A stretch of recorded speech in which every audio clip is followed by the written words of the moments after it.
दोस्तों ये Edmund Spenser की फेरी क्वीन का पार्ट 4 है, जिसके 3 पार्ट्स मैं पहले अपलोड कर चुका हूं। अगर आपने नहीं देखे हैं तो ऊपर लिंक आएगी, एक एक करके आप क्लिक करके देख लीजिए। दोस्तों इस वीडियो में हम लोग बुक फर्स्ट के बचे हुए सारे कैंटोस को डिस्कस करेंगे और इसी के साथ फेरी क्वीन की बुक फर्स्ट इस वीडियो में कंप्लीट हो जाएगी। तो दोस्तों अब ज्यादा टाइम वेस्ट करते हुए शुरू करते हैं आज की हमारी वीडियो। दोस्तों उस मॉन्स्टर ऑर्गोलियो को मारने के बाद में, उससे लड़ाई लड़ने के बाद, उसको मारने के बाद में आर्थर, रेड क्रॉस और ऊना तीनों जने उस मॉन्स्टर के किले में रेस्ट करने लगे। तब इस ऊना ने किंग आर्थर से पूछा कि आप अपना नाम तो बताइए, अपने बारे में कुछ बताइए, आप कौन हैं, क्यों हम लोगों की इतनी मदद की, आपका वंश क्या है, आप किस वंश से हैं। लेकिन ये सवाल पूछकर किंग आर्थर को हर्ट कर दिया ऊना ने। क्यों? क्योंकि किंग आर्थर को खुद ही नहीं मालूम था कि उनके पेरेंट्स कौन थे।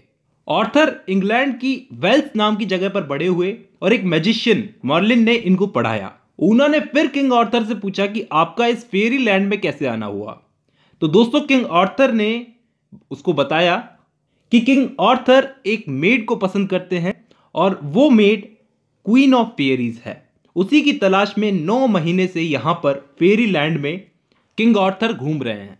रेड क्रॉस और ऊना ने किंग आर्थर को सिंपैथी दी, लेकिन अब बहुत हो गई बातें, अब इन लोगों को आगे बढ़ना होगा ऊना के माँ बाप की तलाश में। तो रेड क्रॉस और ऊना ने किंग आर्थर को गुड बाय किया।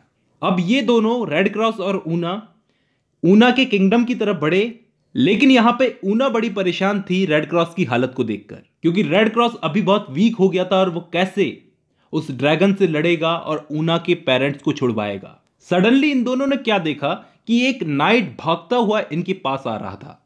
उसका नाम ये था, उस नाइट का नाम, वो एक बहुत ही टेरिबल आदमी डिस्पेयर से बचता हुआ भागता भागता यहां आया है। उस डिस्पेयर ने इस आदमी के दोस्त को मार दिया। अब रेड क्रॉस बहुत ही उतावला है इस डिस्पेयर को चैलेंज करने के लिए। तो ये आदमी रेड क्रॉस को डिस्पेयर की गुफा में लेकर के गया। दोस्तों डिस्पेयर एक ग्लूमी ओल्ड मैन था। रेड क्रॉस उससे लड़ना चाहता था, लेकिन ये ओल्ड मैन एकदम शांत था।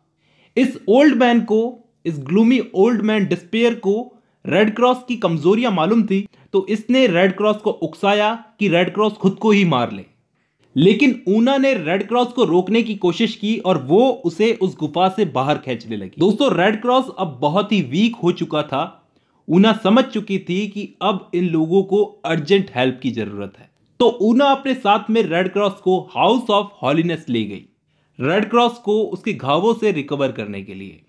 तो यहां पर जाने के बाद में रेड क्रॉस वापस से रिकवर हुआ और उसे ट्रू रिलीजन के बारे में कुछ नॉलेज मिली। मतलब कुल मिलाकर रेड क्रॉस फिर से ठीक होने लगा।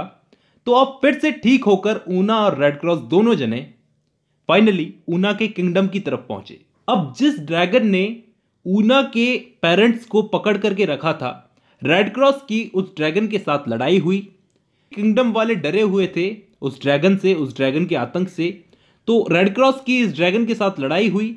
लड़ाई में ऑलमोस्ट उस ड्रैगन ने रेड क्रॉस को मार ही दिया था, लेकिन रेड क्रॉस ने कैसे ना कैसे मैनेज करके वो लड़ाई जीत ही ली और उस ड्रैगन को मार डाला। जब से उस ड्रैगन ने इस किंगडम में आचा रखा था, मतलब डर फैला रखा था, तब से किंगडम वासियों ने कोई भी सेलिब्रेशन नहीं मनाया था। लेकिन अब इतने समय बाद रेड क्रॉस ने जब ऊना के पेरेंट्स को छुड़वा लिया है, कुछ इस तरह से इन लोगों ने इस बात को सेलिब्रेट किया कि रेड क्रॉस और ऊना की ये आपस में एंगेजमेंट करवाने वाले थे। लेकिन तभी अचानक यहां पर एक मैसेंजर आया डुएसा की तरफ से।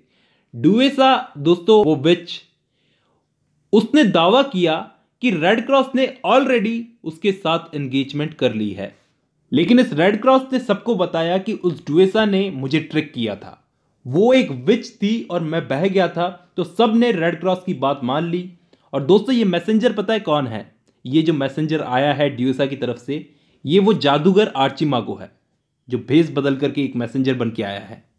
अब किसी भी बात की परवाह किए बिना इस सेलिब्रेशन को आगे बढ़ाया गया। लेकिन जब ये सेलिब्रेशन चल रहा था तो रेड क्रॉस वहां से चला गया, क्योंकि अभी उसे ऊना से शादी नहीं करनी थी। वो ऊना से शादी नहीं कर सकता, क्योंकि अभी रेड क्रॉस को 6 सालों तक फेरी क्वीन को सर्व करना है। मतलब आने वाले 6 सालों तक वो फेरी क्वीन के लिए काम करेगा। और ऊना के पेरेंट्स इस बात के लिए मान गए, कि तुम 6 साल बाद वापस आकर के हमारी बेटी से शादी कर लेना। इसके बाद रेड क्रॉस वहां से चला गया और इसी के साथ दोस्तों बुक फर्स्ट खत्म होती है।